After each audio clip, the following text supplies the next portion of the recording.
Hello and welcome to Lesson 6 of the Creative Online School's Mastering Adobe Lightroom course.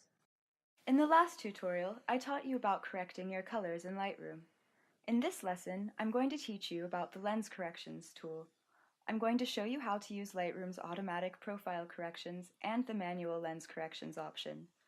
I will also give you a brief overview of how to perform more extensive distortion corrections using the Transform tool. This lesson is brought to you by Creative Online School. Most lenses add distortion to images. Each lens is built with a different profile that makes it interpret data differently from the next lens. Because lenses are turning a very dynamic setting into a flat image, they can sometimes stretch the image and, in doing so, cause distortion. Sometimes, distortion takes form of a vignette or darkened, shadowy corners. Another form of distortion is chromatic aberration. This happens when your lens is unable to focus all of the image's colors to the same convergence point. Chromatic aberration adds weird color fringes to edges that separate light and dark colors. These fringes tend to have a green, pink, or purple hue. Lens Corrections is a Lightroom tool that helps you fix aesthetic issues caused by your lens.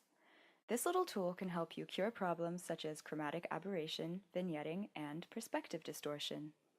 Let's try it out. I want to work with this photo because some of the building lines are a bit wonky. Choose the photo you want to work with and head for the Develop module.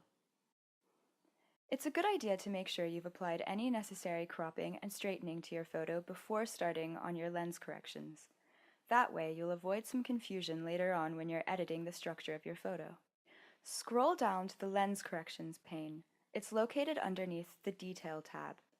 You can correct lens distortions automatically by selecting the Profile tab on the left-hand side, or you can do it yourself in the Manual tab on the right-hand side. Let's start with the Profile corrections.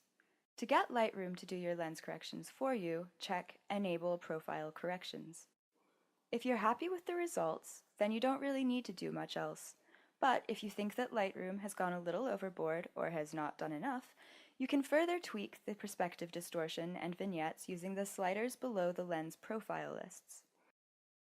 I'm pretty happy with the changes Lightroom made to my image, and my lens didn't really make a vignette, so I can leave that be. A few moments ago, I mentioned chromatic aberration. In this photo, the tower's balustrade does have some weird color fringes around the edges. Let's go in and get a closer look. Do you see those color speckles?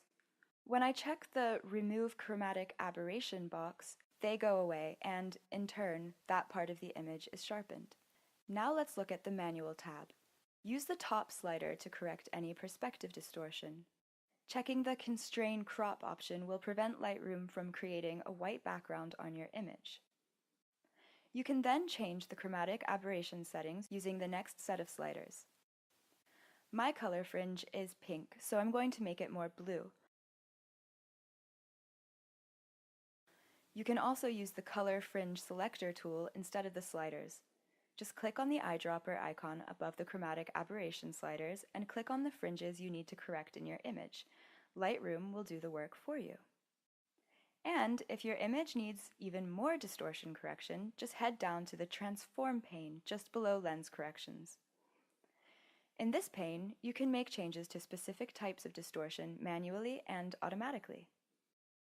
You can change the vertical distortion, the horizontal distortion. You can rotate your image. You can change the aspect, the scale, the X offset, and the Y offset. Congratulations! You should now feel comfortable fixing distortion using Lightroom's lens corrections and transform tools. If you have any questions, please leave a comment and we will get back to you as soon as possible. In the next lesson, I'm going to teach you how to remove unwanted objects from your photos using the Spot Healer. This course is brought to you by Creative Online School.